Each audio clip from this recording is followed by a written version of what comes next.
Vladimir Vladimirovich Putin, one of the most influential and debated leaders of the 21st century, was born on October 7, 1952, in Leningrad, a city now known as St. Petersburg. His early life was shaped by hardship. Born into a modest working-class family, Putin grew up in communal housing, small shared apartments common in the Soviet Union after World War II. His parents had survived the brutal siege of Leningrad, and the atmosphere of discipline, resilience, and sacrifice left a strong impression on him from a young age. As a child, Putin was energetic and sometimes rebellious, but he was also ambitious. He practiced martial arts, particularly judo, a sport he later credited for teaching him balance, strategy, and respect. During his teenage years, he became interested in intelligence work and dreamed of serving in the KGB, the Soviet Union's security and intelligence agency. Early education and entry into the KGB. Putin studied law at Leningrad State University under the guidance of the respected professor Anatoly Sobchak. After graduating in 1975, Putin entered the KGB, beginning a career that would significantly shape his worldview. His early duties included counterintelligence, and eventually he was assigned to Dresden, East Germany, where he served from 1985 until the collapse of the Berlin Wall in 1989. His time in East Germany coincided with dramatic political change. As the Soviet Union's influence weakened, Putin witnessed political upheaval up close. When protesters stormed the KGB building in Dresden, he famously stood outside, unarmed, trying to maintain order until help arrived, help that never came. Moments like this showed him the fragility of political systems and the importance of centralized authority, lessons that influenced his leadership later. Return to Russia and entrance into politics. After the Soviet Union collapsed in 1991, Putin returned to a country undergoing massive transformation. He left the KGB and soon joined the administration of Anatoly Sobchak, the mayor of St. Petersburg. Sobchak, a democratic reformer, trusted Putin, and Putin earned a reputation as a reliable and efficient administrator. His effectiveness caught the attention of leaders in Moscow. In 1996, he moved to the capital and joined the Federal Property Management Directorate. His rise was rapid. Within a few years, he became head of the Federal Security Service, the main successor to the KGB, and later the secretary of the Security Council. In August 1999, President Boris Yeltsin, facing political pressure and declining health, surprised the nation by appointing Putin as prime minister. Many Russians knew little about him at the time, but in mere months, he became one of the most visible figures in the country. Acting president and first years in power.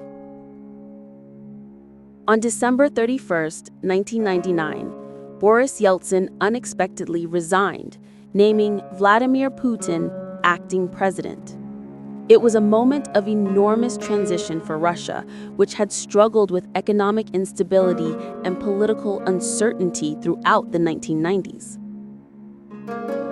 In March 2000, Putin won the presidential election and officially began his first term. His early presidency focused on restoring stability after years of turbulence, strengthening the federal government, especially against regional separatism, managing the Second Chechen War, which significantly boosted his popularity, stabilizing the economy, which later grew rapidly due to high oil and gas prices. Under Putin, Russia saw rising wages, improved infrastructure, and increased government control over key industries, especially energy. Second term, 2004 to 2008. Putin won re-election in 2004 by a large margin. His second term continued the themes of consolidation and national revival. Russia's economy expanded quickly, allowing greater investment in social programs, military modernization, and national development. During these years, observers noted increasing centralization of power. Independent media faced more pressure. Political opponents had less influence, and the Kremlin strengthened its control over regional governments. Internationally, Russia began to assert itself more strongly. Putin promoted the idea of Russia as a major global power that should not be overshadowed by Western nations. Prime Minister under Medvedev, 2008 to 2012. Russian law prevented Putin from serving a third consecutive term as president, so in 2008, Dmitry Medvedev was elected president and Putin became prime minister. Despite the change in titles, many believed Putin remained the most powerful figure in Russia. During this period, Russia faced the global financial crisis and the government introduced measures to stabilize the economy. Russia engaged in a short military conflict with Georgia in 2008 over South Ossetia and Abkhazia. Medvedev and Putin presented a shared leadership style, often called the tandem. Return to the presidency, 2012 to present. In 2012, Putin returned to the presidency after winning another election. This marked a new phase in Russian politics. Soon after, presidential terms were extended from 4 years to 6 years. His leadership from 2012 onward has been defined by major global and domestic developments. The annexation of Crimea in 2014, following political turmoil in Ukraine. This dramatically increased tensions between Russia and Western countries. Sanctions imposed by the United States and European Union, which affected Russia's economy. A stronger emphasis on nationalism, traditional values, and Russia's role as an independent global power. Increased involvement in international conflicts, including the Syrian civil war, where Russia supported the government of Bashar Assad. Constitutional changes and extended rule. In 2020, Russia passed constitutional amendments allowing Putin to potentially remain in office until 2036. These changes reset his previous presidential terms, meaning he could run again regardless of earlier limits. The amendments also emphasized conservative social values, centralized political authority, and the priority of Russian law over international institutions. Legacy and global impact. Vladimir Putin's legacy is vast and complex. Supporters argue he restored national pride, stabilized the economy, prevented the breakup of the Russian Federation, and re-established Russia as a global power.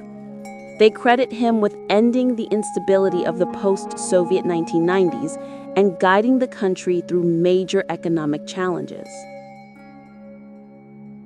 Critics, however, point to restrictions on political freedoms, increasing control over media, suppression of opposition figures, and confrontations with Western countries. They argue that Russia has become more authoritarian, with limited space for political competition.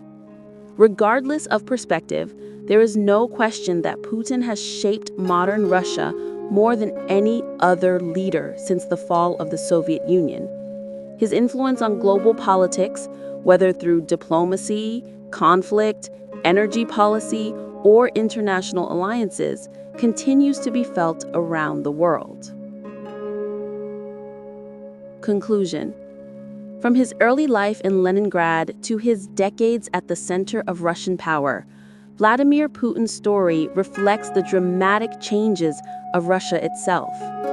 Rising from a KGB officer to the presidency, Putin has overseen economic shifts, political restructuring, international conflicts, and constitutional transformations. He remains one of the most significant and disputed political figures of our time, whose leadership will continue to influence Russia and the world for years to come.